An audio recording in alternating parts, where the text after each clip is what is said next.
안녕하세요. 예, 반갑습니다. 오늘부터 여러분들하고 1년 동안 그 부동산 공법 수업을 진행하게 된 한수현입니다. 예, 그래서 광고가 어떻게 나갔는지 모르겠는데요. 예, 일단 한수현이고요. 네, 여러분 제가 수업을 한 지가 좀 됐는데 항상 첫 시간은 어려운 것 같아요. 첫 시간은 특히 어렵고, 오늘 또 새해 첫날이잖아요. 그래서 첫날은 정말 어려운 것 같습니다. 그래서, 첫 시간에는 실수만 좀 하지 말자, 실수 좀 줄이자, 이제 그러면서 들어왔는데, 제가 여기 프린트 여기 받으셨으면 요거 한번 볼게요. 네, 수업 계획서거든요. 1년 동안 수업 어떻게 진행하겠다라고 하는 겁니다. 그래가지고 요거 먼저 보시면은 이제 여러분들 시험 보는 게 이제 올해 이제 10월 달에 이제 시험이 있잖아요. 근데 29회 시험이에요. 그래갖고 여기 작년에 한번 이미 시험 경험이 있으신 분들이 있으시죠? 예. 혹시 뭐 괜찮으시면 손 한번 들어봐 주시면.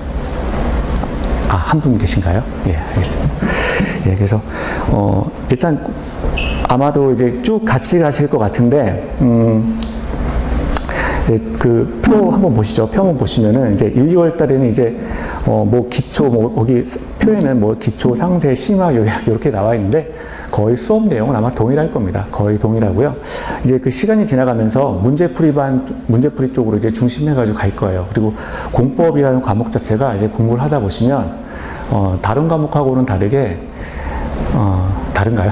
네, 다른 과목하고는 다르게 조금 이제 난해합니다. 좀 처음부터 이해하시기가 조금 어렵고요. 그리고 시험 보신 분들 같은 경우는 아주 잘 아시겠지만 정말 공부하다가 욕 나오는 과목이 이게 공법이에요. 그리고 무슨 절차가 그렇게 많은지, 그리고 용어는 또 왜 이런 건지 이래서 공부하실 때 제일 짜증나고, 그리고 공부해도 사실 별로 티가 안 나요. 과목 성격 자체가 공부해도 별로 이렇게 티가 안 나고, 내가 이거 공부한다고 해가지고 정말 이거 합격할 수 있나? 이런 의구심 가장 많이 들게 하는 과목이 바로 공법입니다. 그래서, 제가 여러분들한테 주문하고 싶은 거는 뭐냐면, 그냥 끝까지 하셔야 돼요. 합격할 때가 10월 달까지 그냥 끝까지 가신다라고 생각을 하시고요. 그냥 끝까지 이제 믿고 그냥 쭉 가시면 됩니다. 그리고, 사실은 이제 수업을 한번 들으시고, 그 다음에 문제풀이 하시면은 좋게요. 그렇게. 그러니까 제가 이 과목에 공부해서 이렇게 큰 티가 안 난다 그랬잖아요. 그러니까 우리는 사실은 학문을 하는 게 아니거든요. 그래서 꼭 필요한 정도만 공부하시고요. 그리고 이제 문제로 보충하시면 됩니다. 근데 문제도 그렇게 많이 필요하진 않고요. 제가 볼 때는 한 200개 정도만 푸시면 되지 않을까 싶어요.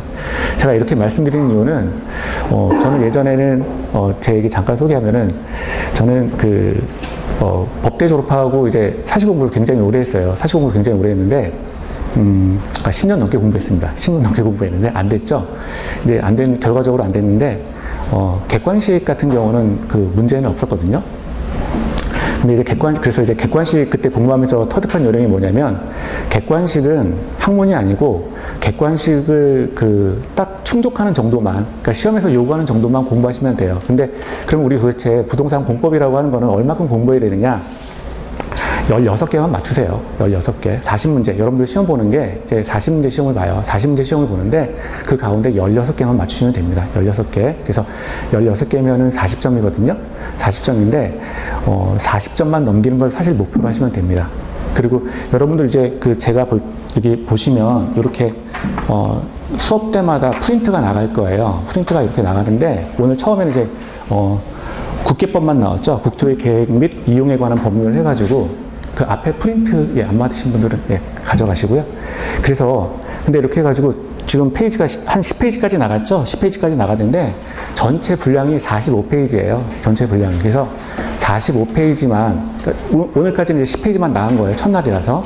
근데 다 합치면 45페이지입니다. 다 합쳐서. 제가 이제 미리 만들어 놨기 때문에. 근데 사실 45페이지만 외우시면은 60점은 맞으세요. 45페이지만. 그것만 외우셔도 사실 60점은 맞으세요. 그래서, 그럼 이제 더 이상 저랑 얼굴 볼 일 없겠죠? 예, 근데 물론 프린트만 받아가셔서 혼자 공부하셔도 되고, 그것만 외우셔도 됩니다. 그러면 제가 볼 때는 60점은 충분히 맞으세요. 근데 여러분들이, 목표는 일단은 40점 넘는 걸 목표로 하겠다. 이렇게 과락 넘기는 걸 목표로 하겠다라고 하시는 게 우리 정신 건강에 조금 이로워요. 공법을 내가 80점을 맞겠다, 90점을 맞겠다라고 생각을 하시면 굉장히 머리가 아픕니다. 굉장히 머리가 아프고 정말 죽을 것 같아요. 저도 이거 그 수업 준비하고 이러면서 법령 같은 경우가 계속 바뀌거든요. 공법은 이제. 그리고 심지어는 여러분들 이따가 책에도 보시면 알겠지만 시행령 같은 경우는 뭐 4월 16일 날 이렇게 개정된다 해서 입법 예고만 된 상태로 이제 공법 책이 나온 거예요. 그러니까 올해 2018년도 4월 16일 돼야 또 뭐 개정 시행령이 또 바뀌어서 나오고 막 이래요. 그러니까 1년 동안에도 몇 번씩 바뀌어요. 법 자체가.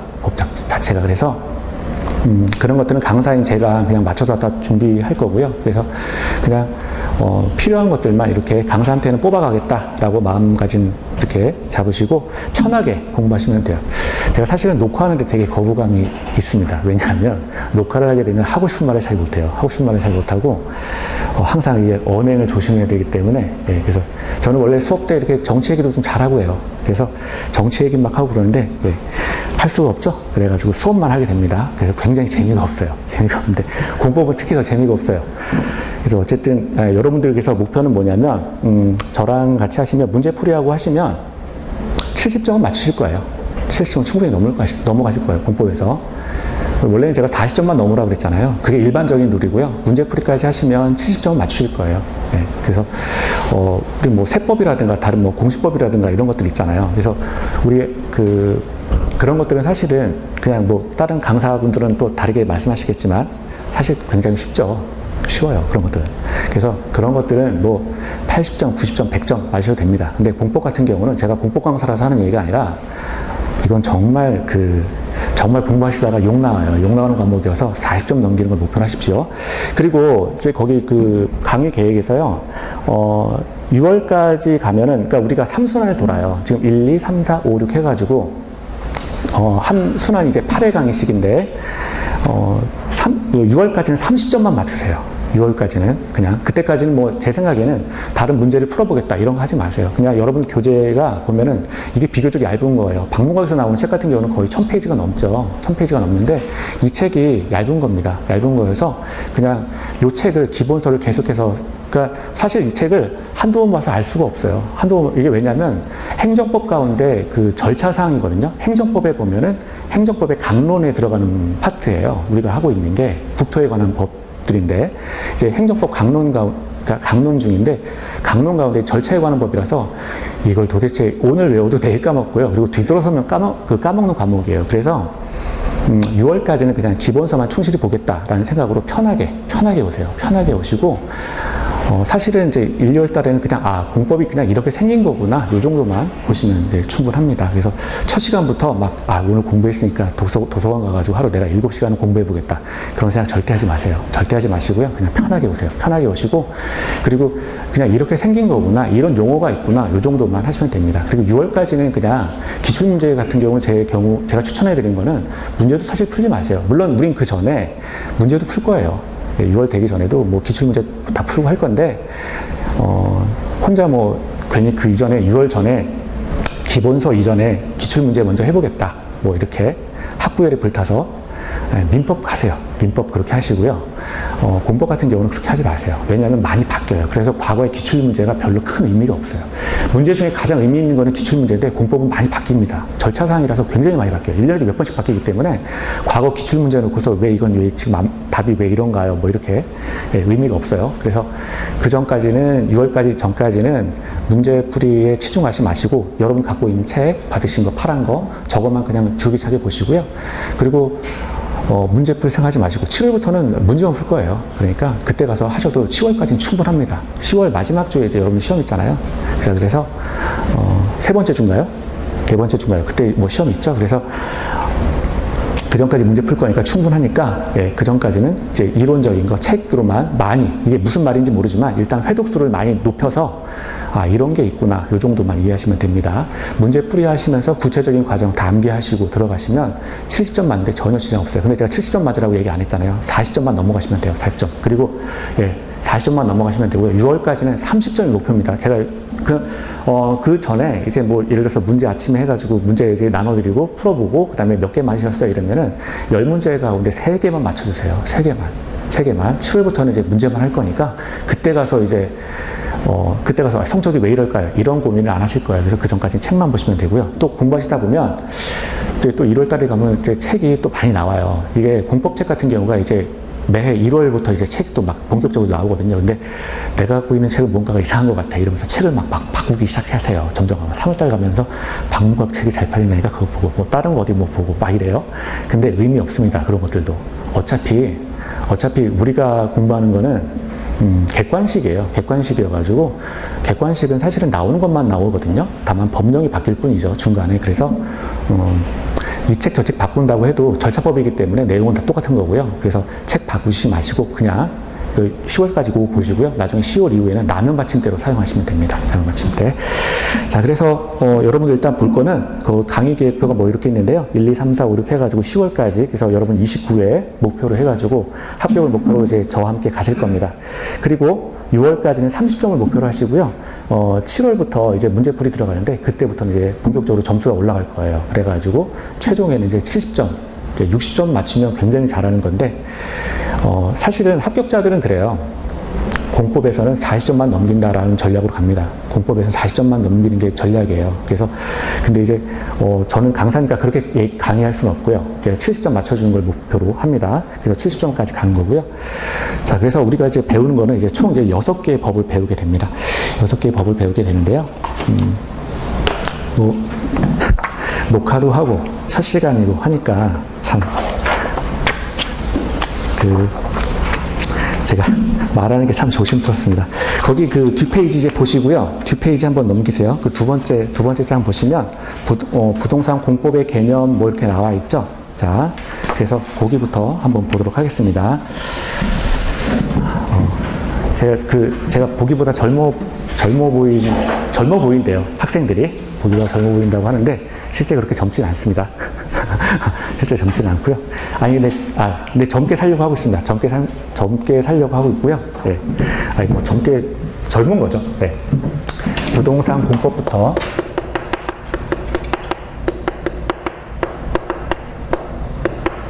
자, 부동산 공법이 뭔지 이제 먼저 보겠습니다.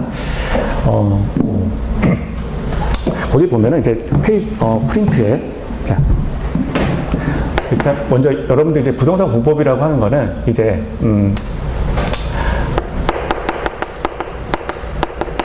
부동산에 대한 공법을 말 그대로 이제 부동산 공법이라고 하죠. 그럼 도대체 부동산이라고 하는 게 뭐냐라고 했을 때 이미 뭐 다 아시죠? 이제 동산의 반대말이죠. 움직이는 거는 동산이라고 보고요.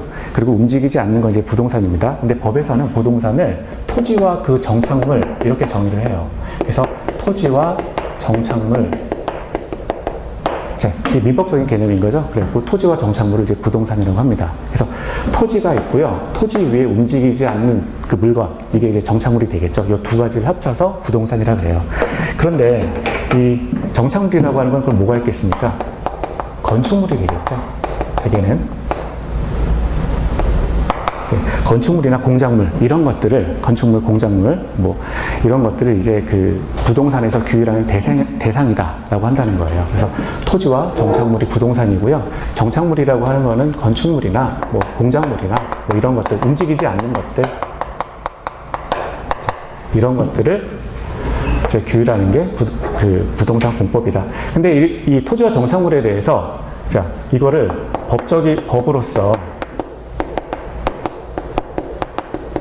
규제하는 게 바로 이제 부동산 공법입니다. 여기서 법이라고 하는 건 그럼 어떤 법으로 규제할 거냐라고 했을 때 어떤 법으로 규제할 거냐를 우리가 공법으로 규제하겠다라고 하는 게 이제 부동산 공법이에요. 그럼 이제 공법은 두 번째. 그러면 공법이라고 하는 거는 뭐냐? 자, 국가가 있고요. 국가가 있고 그리고 그 밑에 이제 국민이 있죠. 사실 이거 그림 자체는 저는 좀 잘못된 거예요. 왜냐하면 국가 있고 국민인데 어쩔 수 없이 그림으로 그리다 보니까 이제 국가가 있고 국민이 있다 이렇게 이제 표기를 한 건데요. 공법이라고 하는 거는 국가가 국민을 규율하는 법을 공법이라고 합니다. 그러니까 국가가 행정청의 지위에서 얘가 행정청이 되는 거예요. 행정청의 지위에서 국민을 규제한다 라고 하는 게 이게 이제 공법이라는 겁니다. 국가가 국민을 규제하는 법을 공법이라 그래요. 국가가. 그런데 이것도 잘 뜯어보면 어떤 게 있냐면 국가는 우리는 사실은 두 가지가 있어요. 우리나라 체계를 보면 어떤 체계가 있느냐, 중앙정부가 하나가 있고요. 또 하나는 이제 지방정부라는 게 있죠. 자, 보세요.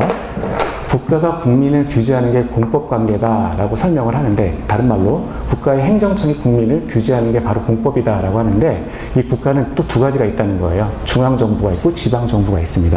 그러면 중앙정부가 지방정부를 또 규제하는 법도 필요하겠죠. 얘도 공법이라는 거예요. 그래서 다 보시면 중앙정부가 지방정부를 통해서 국민을 바로 규제를 하거나, 또는 중앙정부와 국민을 직접적으로 규제를 하거나, 또는 세 가지죠. 중앙정부가 지방정부를 규율하는 이 자체, 이것도 공법이라는 거예요. 그래서 공법의 규제 대상은 세 가지입니다.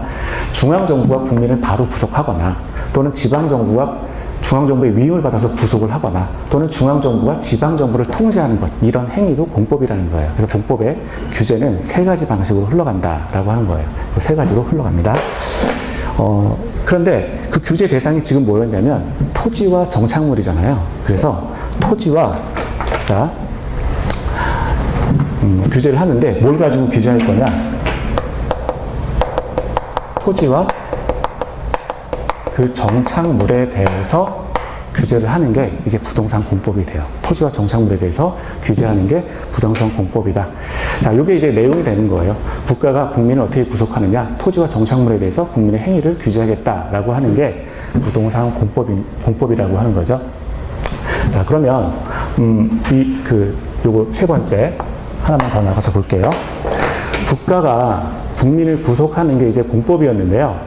토지와 정착물에 대해서 규제를 한다라고 한다면 국민의 뭘 규제하겠다는 거예요? 이 토지와 정착물에 대해서 국민이 어떤 행위를 하는데 그 행위에 대해서 규제를 한다는 거거든요.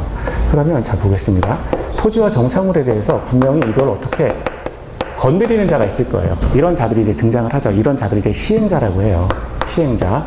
근데 이 시행자는 크게 또 두 가지가 있어요. 시행자는 두 가지가 있다. 하나는 공적 영역,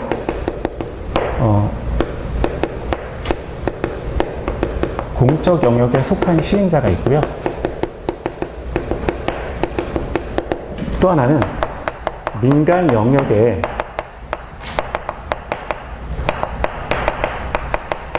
속한 시행자가 있습니다. 새해 첫날이라서 그런지 다들 얼어 계세요. 저도 마찬가지고요.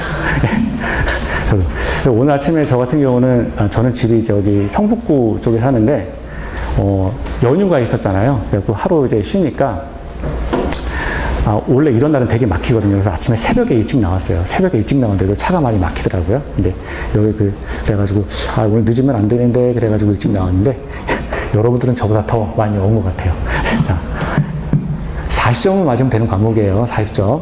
40점만. 그러니까 제가 설명을 어렵게 하면, 이거 사실 몰라도 돼요. 몰라도 돼요. 지금 이게 공법이 제가 이게 어떻게 이렇게 생긴 거예요. 라는 걸 보여드리는 거지. 오늘 공부를 했으니까 도서관에 가자마자 7시간 내가 채우겠다. 이거 절대 안 해요. 이거 아니에요. 그냥 이렇게 보시고 그냥 편하게 가시는 거예요. 공부는 이제 우리가 지금 하고 있는 거는 뭐냐면 행정법 가운데 그러니까 부동산 공법이라고 하는 거는 행정법 가운데 행정 절차법이에요. 그래가지고 법에서 이러이러한 걸 저장을 이렇게 하라라고 해서 그냥 어떤 절차사항만을 규제한 거거든요. 근데 절차사항이라는 건 매년 바뀌는 거잖아요. 그래서 잘 외워지지도 않고요. 그리고 사실 외우는 것도 별로 의미가 없어요. 우리가 시험 때문에 이걸 하고 있는 거지 사실은 사는데 이게 도움 안 되는 과목입니다. 사는데 도움 안 돼요. 근데 물론 여러분들 이제 중개사 이제 따시면 이제 많은 도움이 되겠죠. 네, 저도 이걸로 밥 먹고 사는 거니까 많은 도움이 되는데, 자, 그래서 일단 공부하실 때는 1, 2월 달은 이제 편하게 하시라라고 하는 말씀을 드리고 싶은 거예요. 토지와 정착물에 대해서 이거를 건드리는 행위를 국가가 규제를 한다라고 하는 건데, 그러면 토지와 정착물에 대해서 분명히 시행자가 등장할 거다라고 하는 거예요. 근데 이 시행자라고 하는 애들이 두 가지 영역에 있다는 겁니다. 하나는 이 공적 영역에 속한 시행자가 있고요. 또 하나는 민간 영역에 속한 시행자가 있어요. 이 말은 뭐냐면, 자, 국가에서 직접 어떤 토지나 정착물에 대해서 그 행위를 할 때, 토지와 정착물을 건드리는 행위를 할 때 국가가 직접 나서서 할 수 있죠. 또는 국가가 누구한테 위임을 하거나 지정을 해서 할 수가 있다는 거예요. 그런 사람들을, 그런 단체, 그런 그 행위 주체를 공적 영역에 속한 시행자라고 이야기를 하고요. 그리고 내가 이게 지금 사적으로는 내 땅인데, 그러니까 나라에 속한 내 땅이에요. 내 땅이기 때문에 뭐 내 땅을 내가 개발해보고 싶다라고 해가지고 그 자기 땅이니까 개발에 들어가보고자 하는 자들이 있다는 거죠. 그런 사람들을 민간 영역에 속한 시행자라고 이야기를 하는 거예요. 그래서 하나는 이제 공적 시행자가 있고요. 또 하나는 민간 시행자가 있다. 말이 너무 길면 줄여가지고, 자, 공적 시행자가 있고 민간 시행자가 있다라고 하는 겁니다. 이 공적 시행자라고 하는 것은 국가의 위임을 받거나 또는 국가 자체가 토지나 정착물에 대해서 어떤 행위를 하는 것을 말하는 거고요. 민간은 말 그대로 국가와는 상관이 없는 민간에 속한 사람들이 이 땅을 한번 개발해보겠다, 이 정착물에 대해서 개발해보겠다라고 하는 사람들이 민간 시행자예요. 그러면 둘 사이에 어떤 차별이 있느냐? 자, 국가의 위임을 받거나 또는 국가가 이렇게 어떤 행위를 하는 것은요, 우리가 크게 첫 번째 같은 경우에는 예를 들어서 이 토지나 정착물을 건드려야 되니까 기존에 어떤 그 토지나 정착물에 대해서 살고 있는 사람들이 있을 거 아니에요. 그러면 수용을 해야 돼요. 일단 그 땅을 이제 수용을 해야 그것에 대해서 어떤 개발을 하거나 뭐 이런 행위에 들어갈 거잖아요. 근데 수용에 대해서 기존에 살고 있는 사람들의 동의를 필요로 하는가? 이렇게 먼저 생각해 볼 수가 있어요.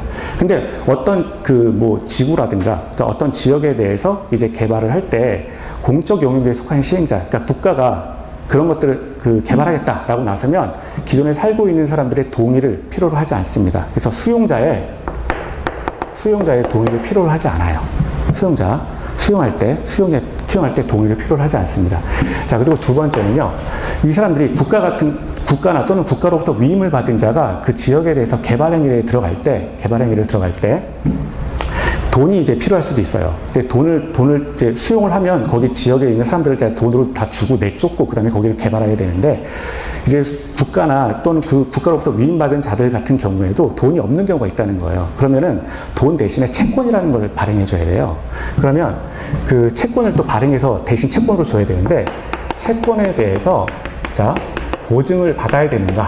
이것도 생각해 볼 수가 있어요. 근데 공적 영역에 속한 시행자, 국가가 어떤 지역에 대해서 개발을 하고 돈 대신에 채권으로 그 사람들한테 주고 내보낼 때 채권 자체에 대해서도 보증을 받을 필요가 없다는 거예요. 보증받을 필요가 없다. 그러니까 차별이 발생하는 거예요.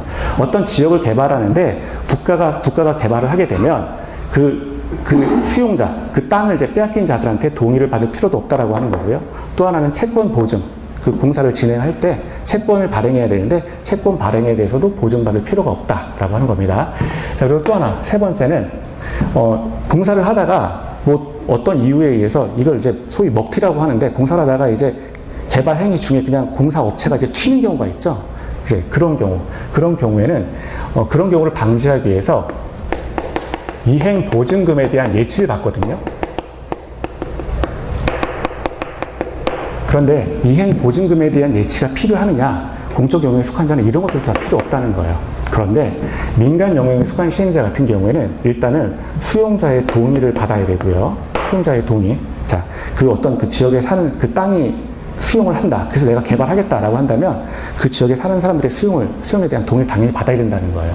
그리고 공사를 할 때, 자, 돈이 이제 많이 드니까 그 돈 대신에 어떤 뭐 채권을 발행해서 이제 돈에 가름해서 지급해 줘야 되는데, 그런 경우에 채권 발행 자체에 대해서도 민간 영역에 속한 시행자는 보증을 받아야 된다는 거예요. 보증을 받아야 된다. 그리고 세 번째, 공사 진행 중에 자, 먹튀를 방지하기 위해서 이행 보증금을 이제 정부 기관에 돈을 내고 이제 시행을 하게 되는데, 이행 보증금에 대한 예치 자체도 민간 공공 영역에 속한 자는 필요가 없지만 민간 영역에 속한 자는 이런 것들이 필요하다는 거예요. 그래서 일단 어떤 땅이나 정착물 이런 것들을 개발할 때 공공에 속한 자, 민간 영역에 속한 자 이렇게 둘이 나와서 공사한다. 이렇게 정리만 하시면 돼요. 그런데 차별이 있구나. 이렇게만 첫 번째에서 이거 정리하시면 됩니다. 이거 지금 다 몰라도 돼요. 이거 지금 다 몰라도 돼요. 이거 첫 시간에 이걸 다 알아야 되겠다. 이런 생각 하시면 안 됩니다. 그냥 이게 왜냐하면 앞으로 책 공부하다 보면 이런 말이 나와요. 그래서 이게 이런 소리구나. 그래서 나중에 한번 이렇게 보는 거예요. 그래서 워밍업 하는 겁니다. 자, 이렇게 되고요. 그러면 이제 세 번째 또 하나 볼게요. 세 번째. 그럼 이제 우리가 첫 파트에 부동산 공법을 하는 데 있어서 법이 총 6가지가 있어요. 법이 총 6가지가 있는데 공부를 어떻게 할까? 공부 학습 전략을 한번 볼게요.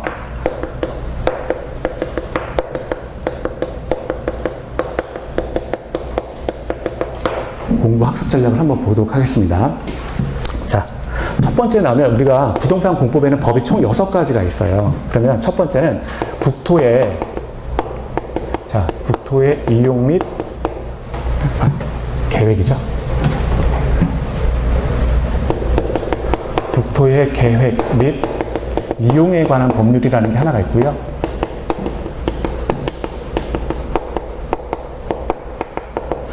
자, 두 번째는요. 도시 및 주거환경 정비법이라는 게 있어요.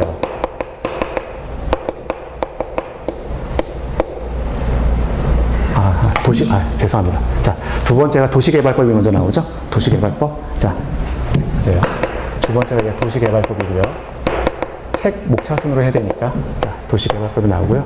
세 번째는 도시 및 주거환경 정비법이 있어요.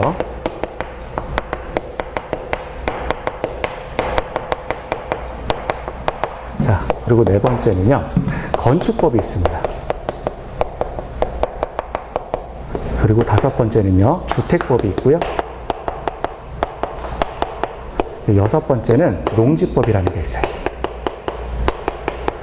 이렇게 해가지고 이제 6가지 법을 배우게 돼요. 이게 부동산 공법이에요. 부동산 공법인데, 그럼 출제가 어떻게 되느냐? 출제. 자, 출제 문제수를 먼저 한번 따져봐야 돼요. 출제 문제수. 국계법이라고 하는 겁니다. 국토의 계획 및 이용에 관한 법률 해가지고, 여기는, 요 첫 번째 법이 있는데, 요거는 40문제 가운데 12문제가 나와요. 40문제 가운데 12문제. 그리고, 이제 두 번째 나오는 게 이제 그 도시개발법이죠. 도시개발법하고 도시 및 주거환경 정비법은 6문제 이렇게 나옵니다. 6문제씩 나와요. 그래서 12, 16, 또 6 이렇게 나오고요. 자, 건축법은 이제 7문제가 나오고요. 주택법도 7문제가 나와요. 여러분 프린트 두 번째 거기 다 있죠? 자, 그리고 농지법 같은 경우는 이제 2문제가 나옵니다. 2문제가 나와요. 이렇게 해가지고 총 40문제가 나와요. 근데 문제수는 거의 변화가 없어요. 해마다 이렇게 나오니까. 그럼 우리가 몇 문제 맞춰야 되냐? 이제 그게 중요한 거죠. 몇 문제 맞추냐? 그게 중요한 건데요. 제가 아까 16문제만 맞추라고 했잖아요. 16문제. 16번 맞추시면 되는데, 자, 그래도 이제 이상적으로 좀 잡아볼게요. 우리가 이제 몇 문제 그럼 맞추어야 되냐? 자, 국계법은 12개가 출제가 되면 8문제만 맞추세요. 8문제 맞추시고요. 도시개발법 같은 경우에는 6문제가 나오는데 요건 조금 쉬워요. 그래가지고 5문제를 맞출 수가 있습니다. 5문제. 나머지 하나 더 맞춰보겠다. 이런 생각은 꿈도 꾸지 마세요. 절대 하시면 안 됩니다. 그냥 그런 생각을 그냥 버리세요. 그래서 8문제, 5문제. 그 다음에 도시 및 주거환경 정비법인데 이건 절차가 조금 까다로워요. 공부할 때. 그래가지고 반만 맞추겠다. 3문제만 맞추세요. 3문제 맞추시고요. 건축법은 7개 나오는데 4문제 맞추세요. 4문제 맞추시고요. 그 다음에 주택법 같은 경우에는 이제 7개 가운데 5개 맞추세요. 5개. 그리고 농지법은 하나만 맞추세요. 하나. 이건 이제 농지법 같은 경우는 2문제 나오는데 하나는 굉장히 어렵게 나오고 하나는 그냥 아주 일반적인 사항, 쉬운 거 물어봅니다. 그래서 요렇게만 맞추시면 됩니다. 8, 5, 3, 4, 4, 5, 1. 한 요 정도만 맞추시면 돼요. 이거 뭐 6개, 주택법 같은 경우 이제 6개 맞추셔도 되는데 요 정도만 맞추셔도 합격하는데 남아요. 그러니까 16개만 맞추시는데, 자, 요 정도만 이렇게 맞추시면 충분합니다. 6월달까지는 그냥 책만 보세요. 책만 보시고 쉽게 가셔야 됩니다. 그래서 853, 461 그렇게만 보시면 됩니다. 자, 그러면 잠깐 이제 좀 부연 설명해 보면요. 이 국토의 계획 및 이용에 관한 법률은 아까 우리나라 전체를 6개의 단위로 나눠요. 국토라고 해서 우리나라의 전체 국토를 6개의 단위로 나눕니다. 그래서 그 국토에 관해서 어떤 계획을 세우고 이용을 어떻게 할지, 그러니까 그래서 이 토지를 한마디로 토지 이용을 규제하는 법이에요. 토지 이용을 규제한다. 우리나라 국토의 토지 이용을 행위 제한을 하는 거죠. 너 이렇게 하지 마 라고 해서 행위 제한을 하는 게 국토의 계획 및 이용에 관한 법률이에요. 도시개발법이라고 하는 거는 이제 어떤 새로운 신도시 개발법을 말하는 거예요. 그래서 여기 앞에 사실은 신자가 빠져 있는 거예요. 신이라는 말이. 어떤 이제 그 싹 밀어내고 새로운 도시 짓는 거예요. 그게 바로 이제 도시개발법, 신도시개발법을 말하는 겁니다. 자, 그리고 세 번째는 도시 및 주거환경 정비법인데 이거는 기존에 도시가 생겼죠. 신도시를 통해서 도시가 생겼는데 시간이 10년, 20년, 30년 지나면 낙후되잖아요. 낙후되니까 도로도 다시 깔고 공원도 새로 놓고 주택도 정비하자라고 하는 게 도시 및 주거환경 정비법입니다. 그래서 이렇게 세 가지는 자, 여기에 국토, 그 다음에 신도시 이렇게 다 주거환경 정비, 나머지 법들도 물론 다 이제 연결이 돼 있는 건데요. 자, 신도시를 통해서 그 다음에 올해면 주거환경 정비하자라는 식으로 연결이 돼요. 그리고 좀 더 구체적으로 들어가는 거예요. 그 안에 좀 더 들어가서 건축법이라고 하는 거는 우리가 일반적인 건축사항들 있잖아요. 여기 저보다 더 전문가들 계실 거예요. 그래서 예를 들어서 상가나 그리고 공장이나 그리고 주택에 관한 법들이 이제 건축법의 내용이 됩니다. 상가, 공장, 주택 이런 것들이에요. 이런 것들을 이제 건축법에서 규율을 하게 됩니다. 자, 그리고 주택법은 말 그대로 그냥 주택에 관한 거예요. 여기 위에는 상가, 공장, 주택이었는데 밑에는 이제 주택만 한 번 더 구체적으로 해보겠다라고 하는 게 이제 주택법의 내용이에요. 그리고 여기 농지라고 하는 건 말 그대로 이제 농지, 그렇죠? 뭐 이렇게 일반 임야나 뭐 이런 농지 같은 경우 있잖아요. 농지에 관해서 규율한 법이 이제 농지법이다라고 하는 거예요. 그래서 건축법이나 주택법 같은 경우에는 요거는 이제 주택의 세대수를, 여기도 주택이 있고 여기도 주택이 있는데 뭔 차이가 있느냐? 자, 여기 주택 같은 경우에는 30세대 그 미만을 잡아요. 30세대 미만, 그러니까 주택의 그 세대수를 30세대 미만으로 잡고요. 주택법 같은 경우에 30세대 이상의 주택 건설에 관해서 주택법이 적용된다라고 하는 거예요. 그러니까 숫자로 구별을 하는 거예요. 숫자로. 요건 30세대 미만, 요건 30세대 이상 이렇게 규율합니다. 그래서 숫자에 관해서 숫자로만 나누는 게 건축하고 주택법이에요. 자, 그래서 이렇게 보시면 되는데 위에는 그러면 여기 위에는 또 위로 올라가면 1, 2, 3번 같은 경우 아까 여기 1, 2, 3번 같은 경우에는 토지에 관해서 토지의 이용을 규제하는 법이고요. 토지의 이용을 규제하는 법이고 요거 두 가지는 건축물에 관해서 규제하는 법이다. 이렇게 보시면 됩니다. 그래서 아까 부동산이라는 게 토지와 그 정착물이다라고 우리 민법에 나와 있잖아요. 근데 그 정착물이 이제 건축물이 되는 거고요. 그래서 토지에 관해서는 3가지의 법으로 규제하고요. 그리고 나머지 건축물에 대해서는 2가지의 법으로 규제를 하는 게 이게 이제 우리 부동산 공법의 내용이에요. 원래 예전에는 우리는 지금 6개만 있는데 예전에는 훨씬 더 많았어요. 9개 이상의 법이 있었어요. 근데 다 빠지고 6개만 우리가 공부를 하는 겁니다. 그래서 6개만 공부를 하시는데 80점 맞겠다, 90점 맞겠다 절대 버리세요. 하시면 안 됩니다. 하시면 안 되고요. 정신건강을 위해서 40점만 넘기는 걸 목표로 하시면 됩니다. 그리고 6월달까지는 저랑 30점을 맞추세요. 그 전까지는 목표가 30점인 거예요. 10개의 문제가 나가면 3개만 맞추면 됩니다. 자, 됐어요. 이게 이제 부동산에 대한 일반적인 그 내용입니다. 내용. 그리고 하나 좀 부연 설명을 하나 해볼까요? 우리가 공법이라고 하는 거는 한마디로 말해가지고 위에서 아래를 규제하는 게 공법이라는 거였어요. 위에서 아래를 규제한다. 그래서 국가가 행위 주체가 행정청이 직접 국민을 구속하는 법이 이제 공법관계였어요. 그리고 중앙정부가 지방정부를 규율하는 게 공법관계였고요. 또는 지방정부가 중앙정부의 위임을 받아서 국민을 바로 구속하는 관계도 공법관계였고, 중앙정부가 지방정부를 통제하고 규제하는 것도 이 관계도 공법관계였다라고 하는 거예요. 공법관계라고 하는 거는 1, 2, 3, 3가지의 경우에 다 발생할 수 있다라고 하는 거였어요. 이게 공법이에요. 그래서 공법은 뭐냐라고 하면 한마디로 물이야라고 생각하시면 돼요. 물. 그러니까 위에서 아래로 쏟아 붓는 거예요. 밑에서는 저항할 수 있는 힘이 별로 없잖아요. 그래서 물과 같은 거다라고 생각하시면 됩니다. 그래서 위에서 일방적으로 강제하는 힘이, 국가 권력이 강제하는 힘이 공법관계예요. 근데 이제 참고적으로 민법 다 배우시겠지만 그럼 사법이라고 하는 것도 있죠. 그럼 도대체 사법은 뭡니까? 라고 하면 이제 잠깐만 보는 거예요. 비교해서 사법이라는 거 한번 볼게요. 사법이라고 하는 거는요, 개인 간의 법률 관계를 규율하는 걸 사법이라고 합니다. 개인 간의 법률 관계. 그래서 이거는 개인 간의 분쟁 해결을 목표로 하는 법을 분쟁 해결이죠. 개인 간의 분쟁 해결을 목표로 하는 법을 사법이라 그래요. 개인 간의 분쟁 해결을 목표로 하는 법을 사법. 그래서 뭐 돈 꺼지고 못 받았어. 그러면 어떻게 돼요? 뭐 나중에는 뭐 민사소송 안 되면 뭐 민사소송하거나 뭐 이렇잖아요. 그래서 개인 대 개인 간의 어떤 싸움 간의 그 붙는 법이 사법이에요. 대표적으로 사법 같은 경우에는 민법 같은 경우가 있고요. 그리고 민법의 특별법으로서 상법 이런 것들이 있습니다. 상법. 그러니까 상인 간의 법률 관계를 규율하는 게 사실은 상법인 거예요. 근데 상인이라고 하는 것도 보면은 그 사인 간의 문제잖아요. 상인 간에, 그러니까 상인들 간에 어떤 거래를 했어요. 내가 물건 100개를 줬는데 너 나한테 예를 들어서 뭐 이거 100만 원 주기로 했는데 왜 50만 원만 줘? 이렇게 분쟁이 생겼다는 거예요. 그러면 두 사람 사이가 상인이다라고 하면 이 상인 간에 그러니까 사인 가운데 상인이 되는 거죠. 상인 간의 그 법률 관계를 규율하는 거는 민법이 적용될 수도 있지만 이 사람들 주체가 행위 주체가 상인이라면 상법을 적용하겠다라고 하는 거예요. 그래서 민법의 특수한 영역을 상법이라고 봅니다. 상법. 자, 그리고요. 그래서 민법은 이제 민법이라고 하는 말 뜻이 이게 백성민자잖아요. 그래가지고 사인 간의 분쟁을 해결하는 게 이제 민법이고요. 그리고 민법의 특수법으로서, 그러니까 민법의 특별법으로서 상법이 존재한다라고 하는 건데 얘네 둘 다 사법에 들어간다라고 하는 겁니다. 그래서 근데 공법은 행위주체, 국가가 국민을 구속한다 또는 중앙 권력이, 중앙 정부가 지방 정부를 구속하는 게 공법이다라고 했잖아요. 그러면 얘네들 같은 경우는 어떤 예가 있습니까라고 하면 우리가 배웠던 그 헌법이라든가 행정법들 이런 것들이 이제 공법관에 들어간다는 거예요. 공법에. 그래서 이 헌법이라든가 또는 대표적인 게 행정법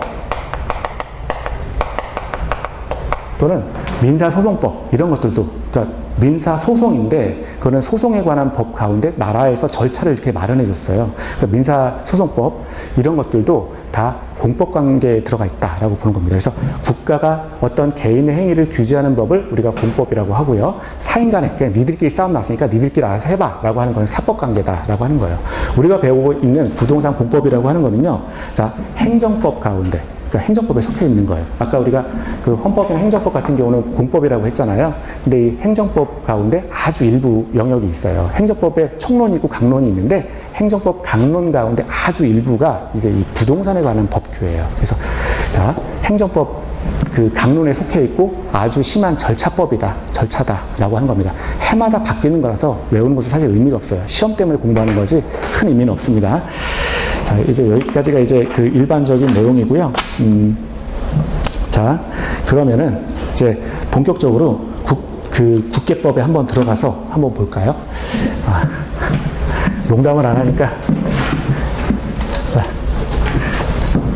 아주 지겨우실 거예요. 저도 사실은 수업을 할 때 그 민법이나 이런 거 하면 참 좋거든요. 민법 같은 경우는 우리가 그건 실체법이라 그래요. 법에서는 크게 실체법하고 절차법으로 나누는데 절차라고 하는 거는 이미 실체에서 규정된 내용을 가지고 이렇게 해, 저렇게 해라고 해서 어떤 지시등만 계속해서 켜는 게 이제 절차법이에요. 굉장히 재미가 없어요. 근데 실체법은 권리와 의무 관계를 규율하는 게 이제 실체법이거든요. 실체법 같은 경우에는 헌법이라든가 또 민법 이런 것들이 이제 실체법이에요. 그래서 왜 권리가 발생하고 왜 의무가 발생하는지 이건 사람이 한번 생각을 해보게 되는 거잖아요. 도대체 국가가 뭐고 도대체 국가가 왜 이런 행위를 해야 되고 국민은 왜 이런 의무를 부담하는지 이런 걸 생각해보면 그런 건 참 재미있어요. 그런 건 참 재미있고 판례도 많이 쌓여서 그런 것들은 참 재미있는데 이 부동산 공법이라고 하는 거는 그냥 일방적으로 권리 의무 다 생각해버리고 이렇게 해 저렇게 해 그리고 이렇게 하는 게 맞아 이렇게 규정해놨기 때문에 우리는 또 그걸 외워야 되죠. 그러니까 아주 재미가 없어요. 정말 가르치는 저도 재미가 없습니다. 자, 그래서 근데 어쨌거나 제가 드릴 수 있는 말씀은 뭐냐면 그냥 10월까지 쭉 같이 가시면 60점 이상은 다 맞으세요. 60점 이상 맞으시니까 그냥 걱정하지 마시고요. 뭐 공부하다 보면 학생들은 그 공부하시는 분들은 제일 어려운 게 이제 민법하고 우리 공법을 뽑죠. 두 가지 가장 뽑는데 민법 같은 경우는 일반 상식에 조금 반하지 않느냐 막 이런 얘기 하시면서 근데 그 말 자체가 이제 생각을 해본다는 거죠. 민법에 대해서 권리 의무 관계를 생각하니까. 그래서 의구심을 제기할 수가 있는데 이 공법은 주어진 거에 대해서 무조건 암기하라라고 하는 거니까 우리가 또 그렇게 쉽게 암기가 안 되죠. 그래서 그것 때문에 조금 어려워하고 있습니다. 근데 이제 목표는 40점이고요. 40점인데 함께 하시면 70점은 쭉 맞는다. 이제 그 말씀 드리고 싶어요. 자, 그래서 처음에 보시면 여러분 교재 보시면 처음에 교재 먼저 한번 볼까요? 지금 우리가 뭘 하고 있냐면 딱 보시면 이게 책이 그래도 얇아서 다행입니다. 제일 먼저 보시면 처음에 국토의 계획 및 이용에 관한 법률 이게 처음에 나와 있죠. 우리가 아까 제가 설명드렸던 6가지 법 가운데 제일 처음에 이제 국계법이라고 하는 게 이거예요. 국토의 계획 및 이용에 관한 법률. 자, 그래서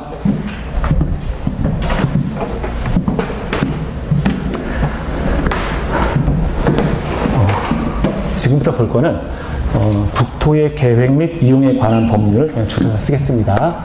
국계법. 처음부터 다 써볼게요. 국토의 계획 및 이용에 관한 법률.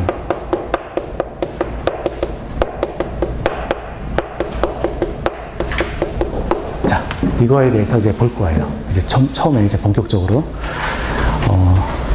필기 같은 거 그냥 안 하셔도 됩니다. 뭐 저는 제가 이렇게 내가 쓰는데 왜 필기 안 하지? 이렇게 막 그렇게 강요 안 해요. 그러니까 쓰고 싶으시면 쓰시고. 예.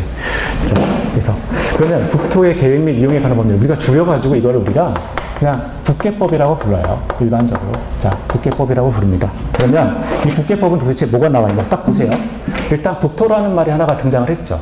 그리고 계획이라는 말이 나오고요. 또 이용이라는 게 나와 있어요. 그러면 우리가 지금부터 볼 거는 국토와 계획과 그리고 이용에 대해서 살펴보겠다라고 하는 겁니다. 국토와 계획과 이용에 대해서 살펴볼 거예요. 국계법이 워낙 광범위해요. 그러니까 부동산 우리 지금 배우는 거 6개의 법 가운데 가장 어려워요. 그리고 아까 12문제 가장 많이 나온다 그랬죠. 이 중에 8문제 맞추시면 되는 거예요. 12문제 가운데 8개 맞추시면 됩니다. 지금부터 할 거는 이 국계법에 관한 체계입니다. 체계. 국계법이 도대체 어떻게 생겨먹은 거냐? 요거 한번 해보겠다라고 하는 거예요. 자, 그럼 보죠.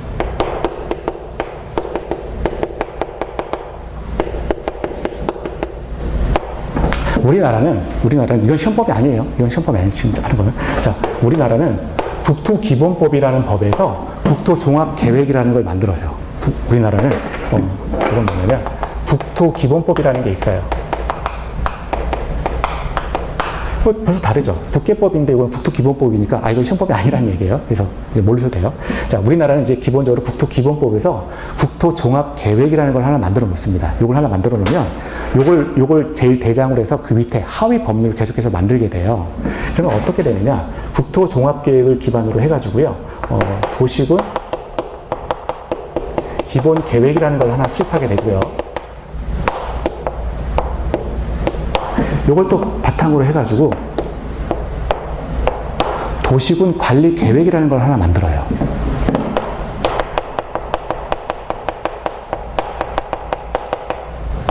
자, 도시군 기본계획, 요걸 바탕으로 해서 도시군 관리 계획을 만든다는 거예요. 그러니까 얘가 가장 기본이 되고 가장 중요한 애고요. 얘를 바탕으로 해서 도시군 기본계획, 그리고 요걸 바탕으로 해서 또 도시군 관리 계획을 만든다는 겁니다. 자, 그러면 근데 딱 보면 얘네들이 얘하고는 좀 유사점이 있지 않나요? 어떤 유사점이 있죠? 얘네들은? 네, 그쵸. 도시군이라는 말이 똑같고 지금 뭐예요? 계획이라는 말이 똑같잖아요. 그쵸? 위에는 기본이 있고 얘는 관리만 차이가 있을 뿐이지 똑같단 말이에요. 그러면 얘네 둘을 합쳐서 뭐라고 하느냐? 공통어 찾으시면 되는 거죠. 도시군 계획이라고 합니다.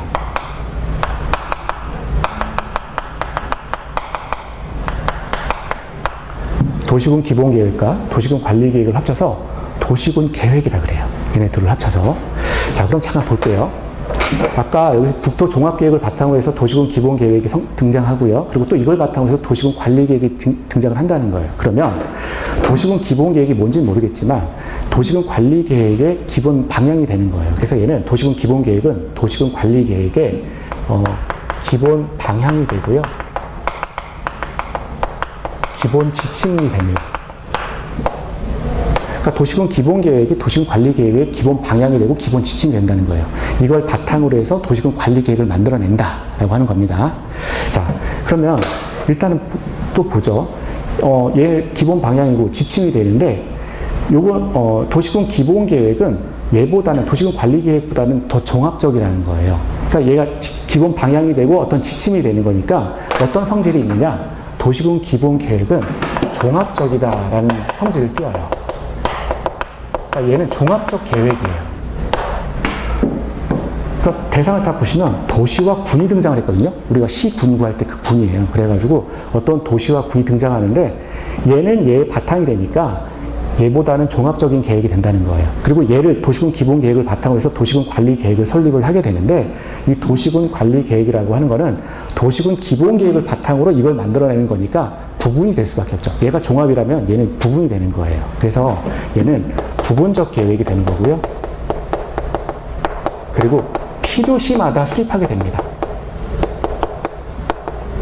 늘상 만들어내는 게 아니라 얘를 바탕으로 해서 이 도시군이, 이 도시나 또는 이런 군이 뭔가 어떤 관리 계획을 필요로 해라고 한다면 그때마다 부분적으로 또 필요시마다 수립을 한다는 거예요. 그러니까 수립이라고 하는 건 재정을 뜻하는 거죠.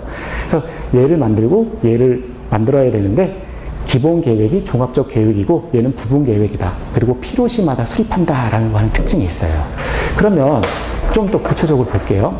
그럼 도대체 아까 국토종합계획이라는 말이 등장을 하고 도시군 기본계획이 등장하고 도시군 관리계획이 등장을 했는데 도시군 기본 계획에서 담당하는 그 수립 대상 지역은 어디냐. 이거 이따가 또 계속 할 거예요. 그리고 3주 내내 걸쳐서 계속 할 겁니다. 3주뿐만 아니라 나머지 이제 8주까지 계속 하는데요. 일단 그냥 들어만 보시면 돼요. 그럼 도대체 도시군에 해당되는 건 어디냐. 자, 이따가 자세히 설명한다 그랬어요. 일단 지금 잠깐 보시면요. 특별시, 광역시, 그 다음에 특별자치시가 있어요. 특별자치시, 그 다음에 특별자치도가 있습니다. 그리고 우리나라 국토는 또 도가 있죠.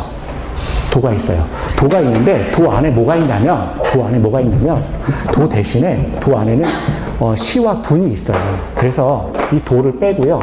시, 군 가로치듯이. 자, 요렇게 그 도를 제외하고, 그러니까 도 안에 시군이 있는데 도라는 말을 빼고 시, 군을 집어넣어요. 그래서 특별시, 광역시, 특별자치시, 특별자치도, 그냥 시, 그냥 군 이렇게 해가지고 이 6가지가 하나, 둘, 셋, 넷, 다섯, 6이죠? 이 6가지가 여기서 말하는 국토예요. 그래서 이 국토는 6가지를 대상으로 한다는 거예요. 그러면 도시군 기본계획의 구성 단위도 뭐예요? 이 6가지가 되겠죠. 특별시, 광역시, 특별자치시, 특별자치도, 시, 군 해서 이 도시군이라고 하는 것도 6가지가 된다는 거고요. 도시군 관리계획도 도시군 기본계획을 바탕으로 해서 부분적으로 필요시마다 수립하는 계획이다라고 했는데 수립 대상 지역이 마찬가지로 얘가 6개니까 얘도 6개가 되겠죠. 그래서 6개가 돼요. 6개가 돼요. 그래서 자, 일단 수립 대상 지역이 특별시, 광역시, 특별자치시, 특별자치도, 시, 군을 이제 수립 대상 지역으로 한다. 마찬가지로 도시군 관리계획이 뭔지 모르지만 얘를 바탕으로 한다고 하는데 이 관리계획의 수립 대상 지역, 그러니까 어떤 지역을 놓고 그것에 맞게 계획을 세워야 될 거 아니에요. 그러니까 그 수립 대상 지역이 특별시, 광역시, 특별자치시, 특별자치도, 시, 군이 된다는 거예요. 총 6개를 우리나라 국토로 본다는 거예요. 그러니까 쉽게 얘기해서 이 6개가 우리나라의 국토가 된다는 거예요. 그러면 잠깐만 먼저 한번 볼게요. 궁금해하실 분들이 있어서. 특별시는 뭐가? 서울 하나밖에 없어요. 서울특별시. 광역시는 6가지가 있어요. 대전, 대구, 울산, 부산, 광주 이렇게 해가지고 대전, 대구 어떻게 되죠? 인천. 인천이 빠졌죠 지금. 네, 그래서 저기 인천, 대전, 대구, 울산, 부산, 그 다음에 광주 해가지고 하나, 둘, 셋, 넷, 다 6가지가 있습니다. 6가지. 이 6가지가 이제 광역시예요. 우리나라 광역시. 그걸 이제 우리나라 국토로 보겠다는 거예요. 그리고 특별자치시는 하나밖에 없죠. 세종특별시. 예, 세종특별시. 그리고 특별자치도는 제주도가 있어요. 제주도. 그래서 이거 하나가 있고요. 나머지 그냥 시군 많잖아요. 이거는 뭐 경기도 안에 뭐 예를 들어서 뭐 파주시, 그 다음에 뭐 무슨 군, 뭐 이런 식으로 해가지고 굉장히 많습니다. 이런 것들 이제 6개를 우리나라의 이제 국토로 본다는 거예요. 그래서 국토종합계획, 도시군 기본계획, 도시군 관리계획의 수립 대상 지역은 이 6가지다. 이 6가지를 국토로 본다. 여기까지 지금 봤습니다.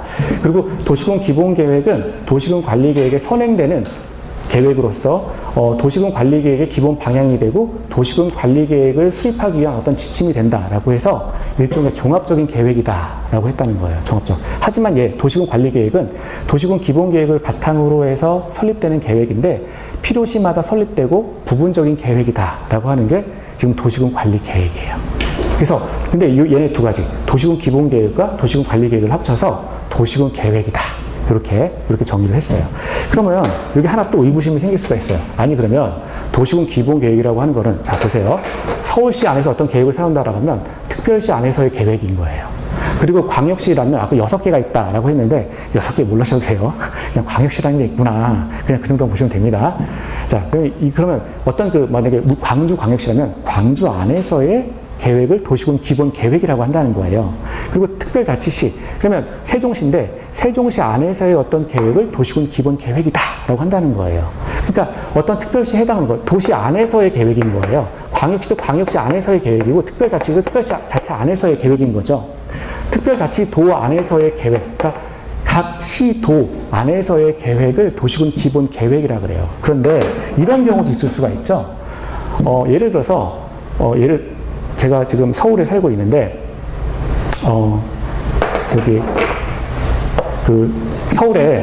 서울에서 이렇게 저기 서초동에서 조금만 더 건너가면은 이제 경기도 과천이 나와요. 경기도 과천 이렇게 있어요. 서울특별시가 있고요. 그 다음에 경기도 과천시가 있을 수가 있어요. 근데 요 둘 사이를 남태령이라는 고개를 지나가거든요. 이게 남태령 도로가 이렇게 있어요. 그러면 이럴 수가 있어요. 자, 지금 도시군 기본계획이라고 하는 거는 특별시 안에서의 계획, 광역시 안에서의 계획, 특별자치시 안에서의 계획, 특별자치도 안에서의 계획. 그래서 한마디로 시군 안에서의 계획을 말하는데 어떤 경우에는 서울특별시와 경기도 과천시를 가로지르는 어떤 시설물이나 이런 것들이 필요할 수가 있겠죠. 그래서 이런 것들, 특별시와 광역시, 뭐 얘네 둘 사이에 어떤 계획을 묻거나 또는 특별자치시와 특별자치도 뭐 이렇게 둘을 묻거나 아니면 특별시와 뭐 예를 들어서 여기 그 도 안에 있는 시에 어떤 계획을 묻거나 이렇게 크게 다른 지역을 넘어가서 계획을 수립할 필요가 있다는 거예요. 그때 등장하는 계획은 또 뭐냐라고 한다면 이때는 도시군 관리 계획이 등장을 합니다. 잠시만요. 도시군 기본 계획. 자, 광역 도시 계획이에요.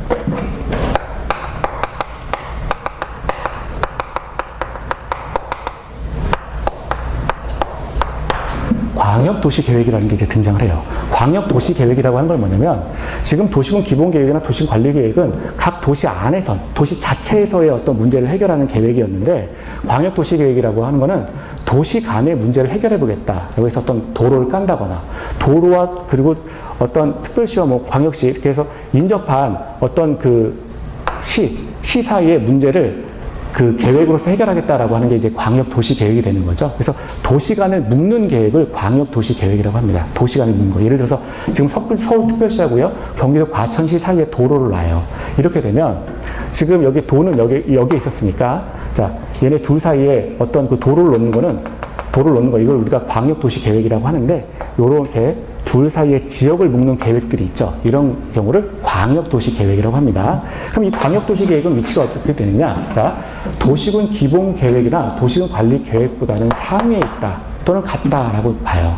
그래서 그 책에 보면은 되게 일반적인 책들은 도시군 기본계획 위에 광역도시계획이 있다라고 위치를 해놔요. 근데 제가 볼 때 그거는 조금 맞을 수도 있고 틀릴 수도 있어요. 반드시 꼭 위에 있는 건 아닙니다. 같을 수도 있다는 거예요. 왜냐하면 성질 자체가 다른 거예요. 이건 행정 분류할 때 도시군 기본계획은 도시 안에서의 계획인 거고 광역도시계획은 그 범주를 벗어나서 다른 시도와 묶는 것이기 때문에 개념상 이게 상위에 있다라고 볼 수는 없어요. 근데 우리가 공부할 때는 이 도시군 기본계획이나 도시군 관리계획은 얘네 둘보다는 광역도시계획이 상위에 있다라고 공부를 하시면 됩니다. 그래서 이 광역도시계획은 그럼 뭐냐? 자, 볼게요. 두 개의 지역을 묶는 거죠. 그래서 두 개의 지역 간의 도시계획이 됩니다. 두 개의 지역을 묶는 그런 계획이 되고요. 그리고 지금 제가 설명한 게 뭐예요? 서울특별시와 경기도 과천시 사이에 어떤 도로를 개설한다라고 했잖아요. 그래서 특수사업을 대상으로 한다는 거예요. 특징이. 여기도 특수사업을 대상으로 합니다. 특수사업을 대상으로 하는 계획이다. 자, 그래서 광역도시계획이라는 게 있고요. 도시군 기본계획이고 도시군 관리계획이 있어요. 그런데 우리가 국계법이라고 하는 건 지금 뭐냐면 우리 국계법 하고 있는데 국계법에 그러면 나와 있는 계획은 도대체 지금 계획한 거예요. 아까 국토라고 하는 건 6가지가 있다라고 했고요. 얘가 6가지가 있었고요. 뭐예요? 특별시, 광역시, 특별자치시, 특별자치도, 시, 군. 이게 국토였고요. 그리고 계획이라고 하는 거는 자, 아까 국토종합계획은 국토기본법이니까 이거는 우리 배우는 게 아니에요. 신범위가 아니니까 얘는 빼고 광역도시계획과 도시군 기본계획과 도시군 관리계획 이 3가지가 국계법의 계획 내용이라는 거예요. 그래서 이 3가지를 배울 거예요. 그럼 우리가 지금 뭘 안 배웠냐면 이용이라는 걸 안 배웠어요. 그렇죠? 그래서 잠깐 쉬고 그 다음에 이용을 배울 거예요. 잠깐 이용 쉴 때가 됐죠? 예, 잠깐 쉬겠습니다. 그래서 지금 한 거는 계획이고요. 이렇게 지금 광역도시계획, 도시군 기본계획, 도시군 관리계획 이렇게 계획은 3가지가 있다라고 하는 거고요. 이제 이용을 이제 볼 거예요. 이용이 어떻게 생겼는지 이제 그걸 보겠습니다. 잠깐 쉬고요. 10분 쉴게요. 예.